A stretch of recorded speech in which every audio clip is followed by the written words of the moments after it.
शेतकरी संघटनेचा प्रदेशाध्यक्ष शंकर गायकवाड। आज आम्ही बार्शी येथील ओरिएंटल पीक विमा कंपनीच्या कार्यालयाची शांततेत या ठिकाणी हालगिनात करून आम्ही निवेदन देण्यासाठी आलो होतो।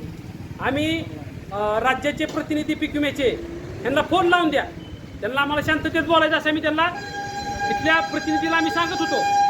शांततेचं आंदोलन चालू आहे, तुम्ही त्यांना फक्त फोनवर आम्हाला बोलू द्या, त्यांना आम्हाला विचारू द्या कधी तुम्ही पीक विम्याचे पैसे सोडणार आहे। परंतु या ठिकाणी आम्हाला त्यांनी फोन लावून न दिल्यामुळं आज तिथं संतप्त असलेले आमचे शेतकरी संघटनेचे कार्यकर्ते शरद भालेकर यांनी तिथं या कार्याची मनस्ताप होऊन नाविलाजाने त्या ठिकाणी फोडतोड केलेली आहे। मी सरकारला सांगू इच्छितो, पीक विमा कंपनीच्या राज्याच्या प्रमुखाला सांगू इच्छितो, हरामखोरांनो तुम्ही आणखीन आमचा अंत पाहू नका।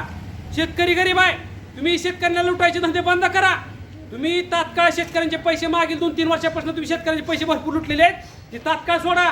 अन्यथा संबंधित मंत्री असेल, संबंधित कुठलं कार्यालय असेल, त्या ठिकाणी शेतकरी येऊन स्वतः आत्महत्या करून मारण्यापेक्षा त्यांना मारल्याशिवाय सोडणार नाही। जेवढे शेतकरी वैतागलेले आहेत नावेला त्या ठिकाणी तुम्ही शेतकऱ्याचे पैसे जर 10 दिवसात नाही सोडले तर मग पुढे काय होईल आम्ही काय सांगू शकत नाही। शेतकरी आत्महत्येच्या मार्गावर आहे, मग ती संघटनेचे कार्यकर्ते सहन करत नाहीत, बाकीचे सहन करतील, परंतु संघटनेचे कार्यकर्ते अन्याय अत्याचार सहन करत नाहीत, ते मग वेगळ्या मार्गाला जातील, त्याची जबाबदारी आमची असणार नाही।